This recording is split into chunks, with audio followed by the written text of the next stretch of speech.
경제 속속 시간입니다. 경제부 한지희 기자와 함께합니다. 안녕하세요. 네, 안녕하세요. 네, 금값이 최근에 다시 많이 오른 것 같습니다. 이렇게 금값이 오르니까 귀금속과 관련한 소비자 피해가 늘고 있다고요. 네, 그렇습니다. 미국 연준이 올해 2회 금리 인하라는 기존 통화 정책 궤도를 유지한 덕분에 국제 금값은 전날에 이어 또 최고치 기록을 경신을 했습니다. 최근 3개월 추이를 봤을 때 국제 금값은 지난해 12월 27일 2,600달러 선으로 최저였거든요. 그런데 이달 들어 현지 시간 19일 온스당 3,041달러를 넘으면서 다시 최고치를 갈아치웠습니다. 네. 이렇게 금값이 오르니 가격 변동이 심해진 건 귀금속이겠죠.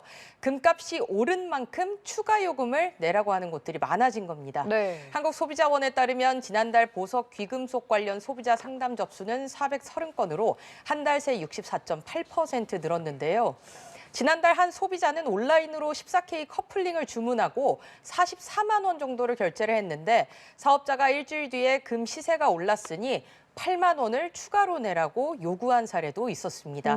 또 일방적으로 주문을 취소하기도 했는데 얼마나 당황스러웠을까 싶습니다. 네, 그러게요. 다음 주제 보겠습니다. 상반기 대기업들의 채용이 시작이 됐습니다. 정부가 마련한 채용 박람회도 진행 중이라고요? 네, 그렇습니다. 이제 고용 한파라고 하잖아요. 경기가 어렵다 보니까 취업 증가세도 둔화하고 있는데요. 지난달 청년층 체감 실업률은 16%를 넘어서 4년 만에 최고치를 기록했습니다. 이런 상황에서 열린 박람회다 보니 구직자들이 더 몰린 듯한데요. 어제 첫날에만 7천 명이 넘는 구직자가 박람회를 찾았습니다. 네. 올해 상반기 주요 기업들의 채용이 본격 시작되면서 기업 115곳이 한자리에 모였는데요. 박람회 참여 기업의 3분의 1은 경력자만 받거나 경력자 우대를 전면에 내세우면서 경력 있는 중고 신입 선호 현상도 더 뚜렷해진 듯합니다. 네. 또 기업별로 구직자들의 어떤 점을 중요하게 생각하는지도 궁금해지는데요. 네, 그렇죠. 이력서 쓰기 전에 가장 먼저 해야 되는 거 있습니다. 지원할 기업의 홈페이지에 가서 어떤 인재상을 원하는지를 이제 찾아봐야 된다고 많이들 이야기를 하잖아요. 네. 조금 특징적인 곳들을 좀 꼽아봤는데요. 취업 준비생들 사이에서 매년 일하고 싶은 기업으로 꼽히는 네이버는 변화를 두려워하지 않는 유연함을 갖추는 게 중요하다고 합니다. 굳이 꼽자면 서비스를 실제로 많이 써보고 진정한 관심을 갖고 있는 덕후 같은 사람을 선호한다고 합니다. 항공사 네. 승무원의 채용 기준도 바뀌고 있는데요. 이스타항공은 이미지 위주의 채용에서 탈피하고자 이번 상반기부터 달리기 같은 체력 시험과 상황 대처 면접을 전형에 추가했습니다. 또 편의점 GS25는 스펙 초월 전형을 새로 도입을 했는데요. 네. 창의적인 아이디어와 성장 가능성을 평가하는 데 중점을 뒀다고 합니다.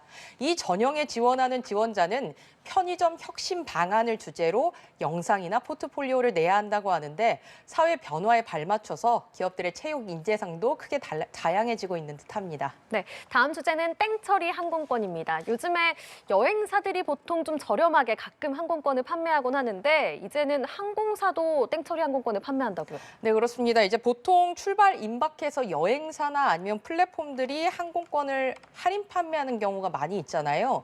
잘 고르면 정말 저렴하게 갈 수가 있는데 이제 항공사도 특가 프로모션에 뛰어들었습니다. 네. 아시아나항공이 유럽, 미주 등 장거리 노선을 대상으로 특가 항공권을 판매 중인데요. 제가 공식 홈페이지에 들어가면 이제 배너를 통해서 확인할 수 있는데 항공권을 직접 찾아봤습니다. 네. 기존 가격보다 절반 넘게 저렴하더라고요. 오. 이제 보통 일반 이코노미 가격이 76만 원 정도 하는데 4월 달 중에 이미 날짜를 지정해 봤더니 34만 원 정도면 갈 수가 있었습니다. 와.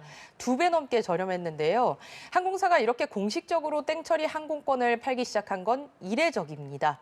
공정거래위원회는 지난 2022년 대한항공과의 기업 결합을 승인을 하면서 합병 완료 후에 10년간 일부 노선에서 항공권 가격을 물가 상승률 이상 올리지 못하도록 제한했는데요. 네. 업계에서는 아시아나가 대한항공과의 합병을 앞두고 있고 공정거래위원회의 운임 규제 준수를 위해서 가격 인하 전략을 펼친 것으로 보고 있습니다. 네, 마지막 주제 보겠습니다. 추억의 먹거리 제품들이 돌아오고 있는 것 같습니다. 식품업계에 재출시 바람이 불고 있다고요? 네, 그렇습니다. 이제 치열한 식품업계에서 인기를 잃고 단종됐었던 식품들이 최근 들어서 이제 다시 돌아오고 있는데요. 서울우유는 올해 초 바나나 우유를 새로 내놨습니다. 2012년 단종 당시에는 다른 가공유 제품의 자리를 뺏겼지만 재출시 이후로는 한국권은 기성세대의 추억을 자극을 하고 있고요. 네. 매일유업의 피크닉 복숭아 맛은 제가 소풍 갈 때 많이 들고 갔던 건데 익숙한 맛이다 보니까 재출시해서 반갑더라고요. 그리고 농심은 단종 35년 만에 농심라면을 다시 출시를 했습니다.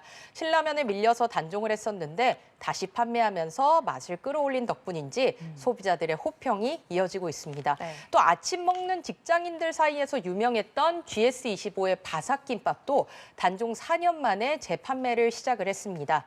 익숙하지만 더 맛있는 맛으로 소비자들의 추억을 자극하고 있는 듯합니다. 네, 바나나 우유 반갑네요. 네. 식품업계가 이렇게 단종됐던 제품을 다시 내놓는 이유가 있을 것 같아요. 네, 간단하게 말씀을 드리면 소비자의 요청으로 이제 다시 출시를 하게 된 거잖아요. 그렇다 보니까 이미 검증된 맛이라는 겁니다. 기업 입장에서는 상품이 실제 판매가 됐을 때 얼마나 팔릴 건지를 예측할 수 있으니까 불필요한 손실 물량이나 비용을 줄일 수 있다는 장점이 있죠. 또 소비자들이 먹어봤거나 알고 있는 제품이기 때문에 신제품에 비해서 홍보나 마케팅 비용도 아낄 수가 있고요. 기존 브랜드의 충성 고객을 유지함과 동시에 신규 고객도 유입하는 효과를 줄 수 있다 보니 단종 제품이 업체들의 흥행 보증 수표가 되어주고 있습니다. 네, 지금까지 재밌고 유익한 경제 이야기 경제부 한지희 기자와 함께했습니다. 고맙습니다. 감사합니다.